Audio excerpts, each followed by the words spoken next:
Salam, hər birinizi xoş gördük. Demək olar bütün abituriyentlər bilir ki, sam təsdiq cümlədə, en isə sual və inkar cümləsində istifadə olunur.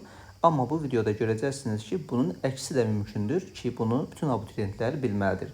İlk öncə gedək sadə formaya. Demişdik ki, sam olur təsdiqdə. Bura təsdiq yazıram. En isə sual və inkarda olurdu. Bunu yəqin ki, hər kəs bilir.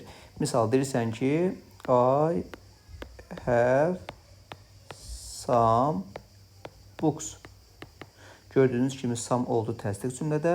Eni də sual və inkarda. Misal üçün deyirsən ki, I don't have any books. Bu formada. Bu oldu sadə qaydası. İndi elə cümlələr rastında çıxa bilər ki, əziz şagirdlər, burada tərsinə ola bilir. Yəni, sam sualda da olur, inkarda da ola bilir. Eni də təsdiqdə ola bilir. Yəni, bayaqki cümlənin tərsi ola bilir. Bu adətən hansı cümlələrdə olur? Söhbət gedir hələ ki samdan. Tutaq ki, can, could, would.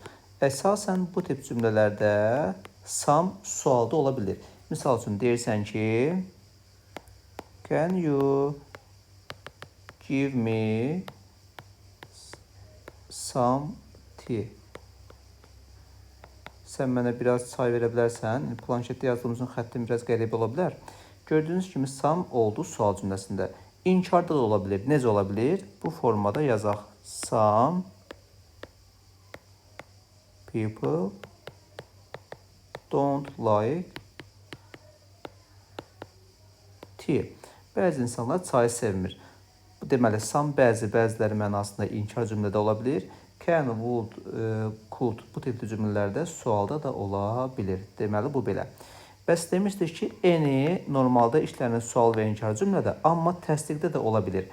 Bu zaman mənası belə olacaqdır. İstənilən hər hansı bir mənasını verir. Yəni, bu mənanı verəndə cümlədə təsdiqdə görəndə, yəni dəyişik salmayın, deməyin ki, bu cümləmiz səhvdir. Misal yazaq buna uyğun, tutaq ki,